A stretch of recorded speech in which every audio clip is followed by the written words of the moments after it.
Bun găsit, oameni buni!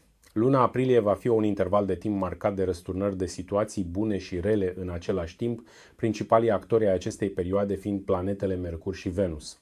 Astfel, în primele 10 zile ale lunii, planeta Mercur își va continua parcursul avantajos din ultima perioadă, după care va trece într-un registru de influență negativă până la finalul lunii aprilie.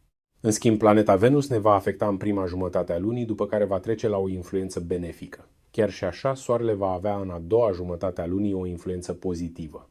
Care sunt, pentru fiecare semn zodiacal, sectoarele de viață avantajate sau afectate? Vedeți la horoscop. Berbec. Refuzul de a înțelege nevoile altora din primele 20 de zile ale acestei luni va declanșa conjuncturi nefaste datorate karmei tale negative, adică vei suporta consecințele faptelor tale rele din viețile anterioare.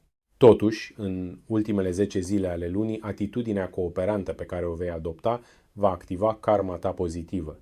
În plus, în primele 10 zile ale acestei luni vei fi apreciat pentru intelectul și agilitatea ta mentală, dar în ultimele 20 de zile această apreciere se va diminua din cauza unor decizii neinspirate. În altă ordine de idei, prin asumarea unor responsabilități, în ultima jumătate a lunii, problemele de comunicare și deplasare se vor rezolva. Victoria principală a acestei luni va fi legată de sănătatea ta, unde efortul și atenția acordate stării fizice și psihice îți vor aduce rezultate vizibile. Taur.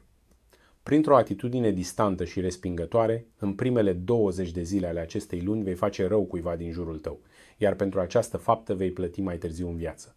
Cu toate acestea, în ultimele 10 zile ale lunii, vei avea ocazia să repari răul făcut și să-ți îndrepți greșeala. În plus, spiritul tău de negociator va readuce pacea acasă în primele 10 zile, dar starea de indecizie va reaprinde neînțelegerile acasă în ultimele 20 de zile ale lunii. Dincolo de asta, puternica ta dorință de a te afirma îți va aduce o victorie notabilă într-un domeniu important pentru destin, în a doua jumătate a acestei luni. Realizarea centrală a acestei luni va veni din relația de cuplu, unde răbdarea și comunicarea sinceră vor întări legătura cu partenerul tău. Gemeni.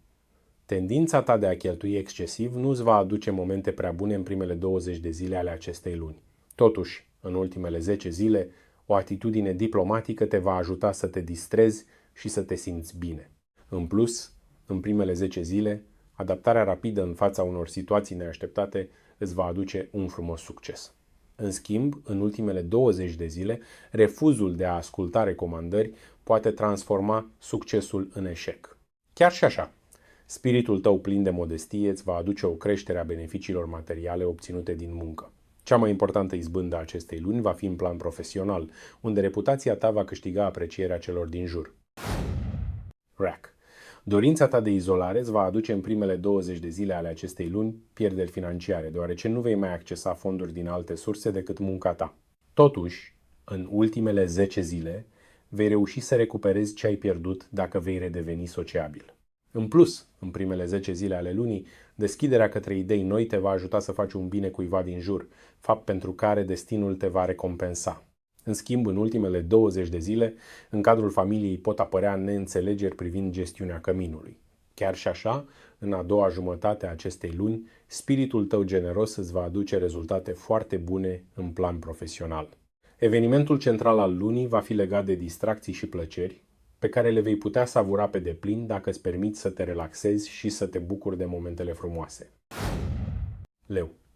La începutul acestei luni, lipsa de răbdare și înțelegere față de partenerul de viață va duce la șubrezirea relației.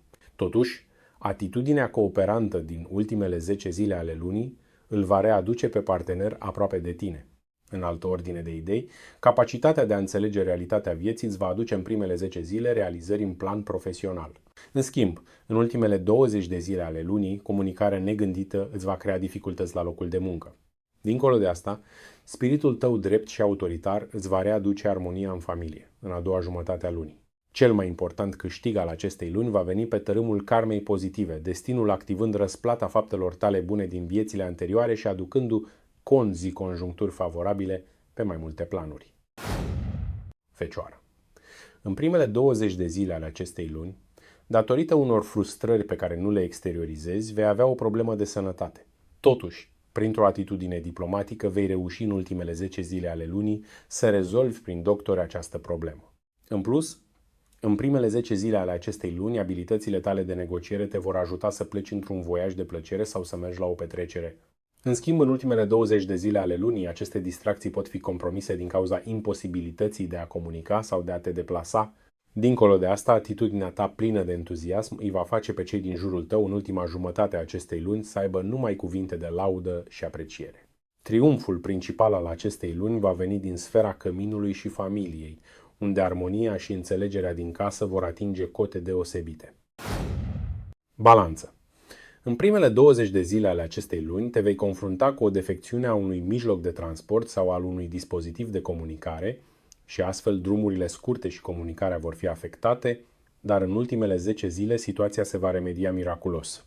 Totodată, în prima săptămână a lunii, datorită modului corect în care înțelegi realitățile vieții, vei avea o armonioasă relație de cuplu. Dar, din cauza lipsei tale de diplomație, partenerul se va distanța din nou de tine. Pe de altă parte, prin asumarea unui rol de conducător, în a doua jumătate a acestei luni vei declanșa consecințe pozitive datorate faptelor tale bune din viețile anterioare sau, altfel spus, datorită karmei tale pozitive. Cea mai importantă izbândă a acestei luni va fi în sectorul banilor din surse externe, unde o sumă neașteptată sau recuperarea unei datorii îți va îmbunătăți considerabil situația financiară. Scorpion.